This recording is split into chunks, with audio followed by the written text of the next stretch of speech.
네, 파트 2 실현 후입니다. 아무래도 아까 이게 복귀했던 거를 바로 여러분들과 바로 분석하면서 수업 실현했던 걸 떠올리다 보니까 벌써 한참 지나버린 수업을 좀 두서없이 말했던 것 같기도 하네요. 그런데 여러분들이 핵심만 잘 추려서 들을 수 있을 거라고 생각합니다. 그 수업 실현은 20분 동안 그 빈칸 수업 실현 장면 1과 수업 실현 장면 2를 좀 비중을 많이 두고 처리를 하다가 마지막 정리해서 끊겼던 걸로 기억합니다. 네, 그곳에서는 좀 짜임새 있게 했던 걸로 기억하네요. 그리고 가능한 많이 아이 컨택도 했었고, 지금 기억나는 건 채점관들이 저만 바라봤다는 거. 거의 항상 제 동선과 항상 저를 바라보면서 판사 빼놓고는 저를 늘 지켜봤던 걸로 기억합니다.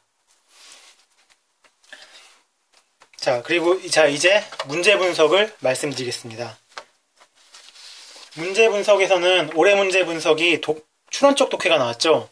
추론적 독해가 나온 이유는 학생 사고력 신장이라는 사회구성주의, 그리고 구성주의죠. 구성주의의 핵심이죠.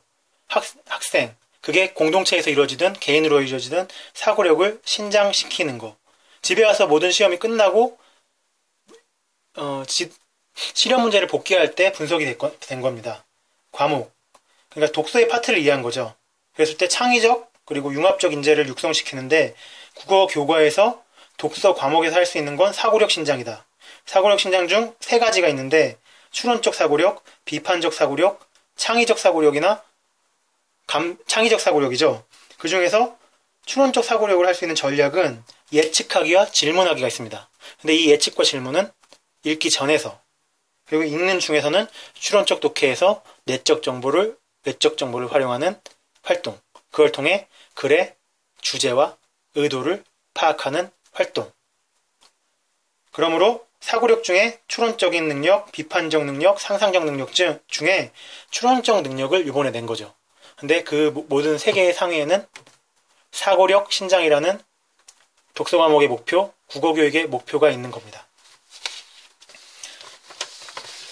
그랬을 때 올해 문제에 대한 다른 분석은 말로 한번 말씀드리겠는데, 블록 타임제가 나왔다는 건 그만큼 많은 것을 시도할 수 있는 수업을 하라는 거죠. 100분?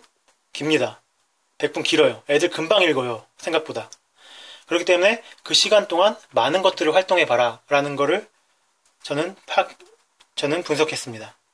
그리고 이게 제가 분석했던 걸 따랐을 때는 실제적 수업이든 그 부분만 하는 실제적 수업이든 저처럼 전체를 하는 실제적 수업이든 상관이 없습니다. 거기에서 이루어지는 걸 보여주면 되니까.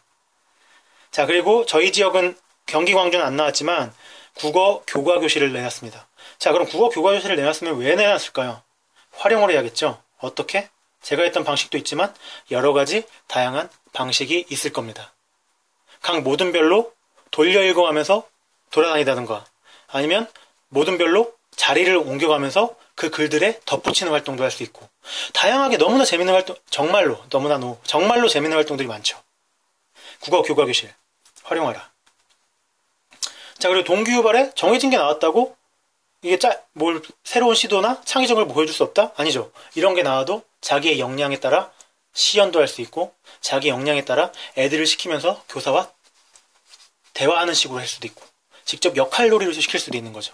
그것들은 모두 교과 지식, 여러분들의 이미지 트레이닝이 있다면, 혹은 지식이 있다면 바로바로 꺼내서 써버리면 이 부분도 교사가 될 사람으로서 나의 역량을 보여준다는 거에 해당될 수 있습니다. 그리고 제가 또 하나 말씀드리고 싶은 건, 평가원이 이걸 이렇게 지식 부분, 전개일이 사실 어떻게 보면 강의식 지식 부분 같은데 과연 지식 부분을 보겠다고 냈을까? 저는 여기에는 조금 제 생각은 다른 게, 평가원은 이랬을 거라고 저는 추측을 했습니다. 어떤 부분, 이게 지식이든 기능이든 태도든 내면 지금의 활발한 수업, 우리가 지향하는 수업을 할 수 있는가? 예를 들면 저는 아까 지식을 전달하는 부분을 애들이랑 같이 진리법을 했다고 쳤는데, 그 다음에 실현 장면 이 부분을 저는 직소교수법과 활동중식 교수법을 써서 사용했습니다. 그래서 다양한 활동과 지식을 애들이 습득하게, 저랑 질문이 아니라, 물론 질문 방법도 좋은 방법입니다. 근데 저는 여러 가지 교수법을 생각했을 때 그것을 택했을 뿐이죠. 보다 더 활동적인 걸 보여줄 수 있을 거라고 믿었고 제 전략이 그랬기 때문에. 네, 그렇기 때문에 평가원이 꼭 그런 의도로 냈을까라는 생각을 한번 해봤습니다. 다양한 거를 교사가 시연하고 짤 수 있는가를 보려고 하지 않았을까란 추측을 해봅니다. 그리고 세 개 중 실현한 부분이 수업 시간 장면 1만, 2만이라는 조건이 있는데 사실 그걸 지켜야 되는 게 저도 하고 나서는 내가 그걸 안 지켰구나라고 생각했는데 이렇게 나온 걸 보고는 3개 중에 어쨌든 그 비중을 둬서 한 거, 그 부분을 잘하면 상관이 없겠구나라는 거를 이번에 한번 결과가 나오고 알게 됐습니다. 그리고 전개 1에 시범 보이기를 위주로 했다는 참사랑이나 다른 곳의 글을 읽었는데 아까 말씀드렸던 대로 교사의 역량에 따라 혹은 우리가 공부한 거에 따라 다양한 교수법이 머릿속에 있는데 끄집어내서 나의 수업을 만들 수 있느냐가 포인트였다고 올해 문제를 분석했습니다. 다만 올해 문제가 아마 평가원이 정말 저는 평가원이 교수들이 모여서 내기 때문에 똑똑하다고 생각하지만 정말 우리의 허를 찔렀다고 생각합니다. 중학교 것만 내니까 얘네들이 안 보겠지. 혹은 사실 평가원 말이 맞는 게 교사라면 어느 성취 기준을 던져줘도 성취 기준과 내용 요소, 평가 요소들을 알고 바로 짤 수 있어야 되는 게 국가가 요구하는 교사상입니다. 근데 우리가 그렇게 안 하고 저도 스터디에서 중학교 것만 준비한 거죠. 그랬을 때 당황했던 게 문제인데 올해는 그 당황을 빨리 수습하고 내 스타일로 녹아내는 애가 아마 관건이었던 것 같습니다. 자, 여기서 제가 종합해보면 평가원에서 만약에 진짜 강의식 수업이나 그렇게 지식 부분을 애들의 발문으로 얼마나 학생 중심으로 보여줬느냐를 의도했다고 칩시다. 그런데 평가원은 문제만 냅니다. 교수들은. 그렇다면 우리를 평가하는 건 실무진들이죠. 아까 말씀드린 장학사님, 교장 교관 선생님급, 그리고 수석교사님급. 그렇다면 채점은 이분들이 하고 채점 실무진들이 하고 문제는 평가원이 낸다. 근데 만약에 의도가 다를 수 있다. 채점관들은 분명히 우리의 역량을 볼 겁니다. 수업을 실현하는. 그리고 평가원은 만약에 그런 걸 아까 말씀드린 그런 걸 볼 수 있죠. 얼마나 잘 활용하나. 근데 공통점이 있습니다. 그건 두 평가원이나 실무진이나 공통적으로 그들이 공유하고 있는 생각은 교육적 흐름입니다. 지금의 흐름. 지금 논하여지고 지금 계속 국가가 밀고 있는 교육적 흐름. 그것에 대해서 실무진이나 평가원이나 동의를 하고 있다는 건 확실하죠. 그러면은 과거 수업 형태인 강의식이나 혹은 강의식이더라도 변형된 직접 교수법에서 변형된 현시적 교수법이 같은 걸 보여줬을 때보다 이미 변하고 교사가 학생들과 대화를 나누고 소통하고 함께 참여하는 수업이 더 의의가 있을 것인가는 한번 여러분들께서 고민해 보시는 게 좋을 것 같습니다. 저 같은 경우에는 이미 변하고 있는 그 시대의 흐름을 알고 그것을 교사가 반영해주면 분명 실무진과 평가원이 공통적으로 동의한 내용이기 때문에 더 좋은 점수를 받을 수 있지 않을까란 생각을 합니다. 그것이 제 전략이었고, 그래서 저는 학생 중심, 교사는 그거에 대한 안내자, 그거를 가장 잘 보여줄 수 있는 여러 가지 교수법 중에 택한 것이 아까 그게 2개입니다. 하여 한 줄 평은 어떤 제재를 주어도, 그게 지식기능 태도든 어떤 조건을 주어도 지금 우리 국가가 주장하는, 그리고 우리 국가가 밀고 나가는 학생 중심 수업, 배움의 수업을 얼마나 발현할 수 있는지를 볼 것 같습니다. 그리고 강의식 수업도 충분히 학생 중심이 될 수 강의식이 아니죠. 문답식 그런 스타일들이 학생 중심일 수 있습니다. 물론 그렇게 해서 60점을 받으신 분이 있을 것 같아요. 근데 그분의 발문법이 엄청 창의적이었던 걸로 기억합니다. 그렇게 됐을 경우 60점을 받을 수 있을 거라고 생각합니다. 네, 이것이 올해 문제에 대한 저의 분석이었습니다. 자, 2번째, 최종 발표를 기다리면서 제가 드렸던 생각들을 같은 수험생으로서 말씀드리겠습니다. 시험 후에 저 역시 2차 발표 때까지 걱정이 됐죠. 물론 잠은 잘 오는데 아침에 일찍 깨는 거? 자동으로. 지금도 일찍 깹니다. 자, 그런데 왜 걱정을 했냐?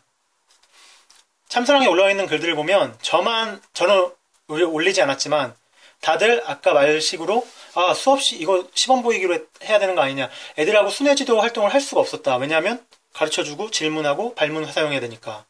그런 것들이 주로 올라오고 그게 맞다는 분석글이 올라왔을 때 그렇다면 난 내 생각이 맞고 전략적 흐름을 읽고 제대로 대처했는데 그래도 그런 말들을 들으면 걱정되잖아요. 나만 따로 했나? 나만이 독특한 것이 돼서 오히려 마이너스일까? 사람들이 흔히 말하는 경향과 채점 요소 분석이 맞을까? 라는 것들 때문에 조금 걱정이 됐습니다. 내면에는 내가 한 방향이 채점관들도 좋아할 거라고, 왜냐면 지금 경향이니까요. 지금 아주 중요한 거고 학생 중심으로 하는 게. 그렇다고 생각을 했는데 이런 것들 때문에 떨렸던 거 하나. 그리고 그곳에서 했던 사소한 실수들이 다 생각나는 거죠. 시험지 어쩔 수 없이 당황해서 분석하고 들어갔기 때문에 실현 시험지에다 여기저기 써놓은 게 바로바로 찾을 수가 없으니까 그런 것들을 찾을 때 펄럭거림, 시험지. 그리고 설명을 하다가 잠깐 멈췄을 때, 그러니까 모르는 내용은 아니지만 잠깐 그렇게 멈췄을 때, 그리고 판서를 쓰다가 공간이 이상하게 비틀어졌을 때, 분명히 여기가 넓게 나와야 되는데 여기 좀 작게 써야 되는구나 하고 썼던 거랑 오타라고 해도 되죠. 오타를 썼을 때 바로 손으로 지우고 다시 썼던 그런 장면들. 그런 장면들, 사소한 실수들, 어떻게 보면은 발표를 기다리는 우리 입장에서 엄청 크게 느껴지는 실수들 때문에 저도 역시 저런 과정을 거쳐서 준비를 했음에도 불구하고 많은 걱정을 했습니다. 그런 것들이 다 깎이진 않을지. 그리고 스터디를 해보면 아시겠지만 여자 수험생분들이 정말 아기자기하게 잘하시거든요. 그래서 그런 것들을 많이 걱정했습니다. 물론 그런 것 좀 걱정하는 거에 하나에는 그런 게 있었죠. 1차가 내가 분명 72점 커트라인일 것이다. 그러면 2차를 높게 받아야 한다. 그러면은 좀 더 잘해야 된다는 생각. 근데 아까 그 두 가지 요소들이 그 생각을 먹어버리는 거죠. 못했을 것이다.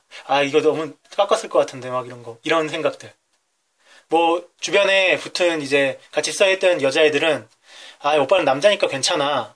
남자는 당연히 되지 하는데 그러면은 이 시험은 불공정한 게 돼버리죠. 남자라서 좋게 봐줄 수 있지만 남자가 수업실에서 개판을 친다면 그거는 당연히 떨어지겠죠. 어쨌든 실력이 있어야 되죠. 그리고 커트라인이 1차가 72점이라고 친다면 2차에서 뒤집을 수 있으려면 최선을 다해야죠. 남자고 여자고의 문제가 아니죠. 못하는 남자는 떨어질 겁니다. 아마 떨어지는 분이 있다면 죄송하지만 못하면 누구든지 떨어질 수밖에 없을 겁니다. 그런 걱정들이 아마 많이 올감했을 겁니다. 네, 그런 시험 후에 최종 발표를 기다리며 그런 생각들의 걱정들 때문에 아마 좀 부지불식간에 쑥쑥 올라오는 그런 걱정들로 생각들이 많아졌던 때였던 것 같습니다. 네, 실현 후에 문제 분석과 최종 발표를 기다리며 느낀 점을 마치겠습니다.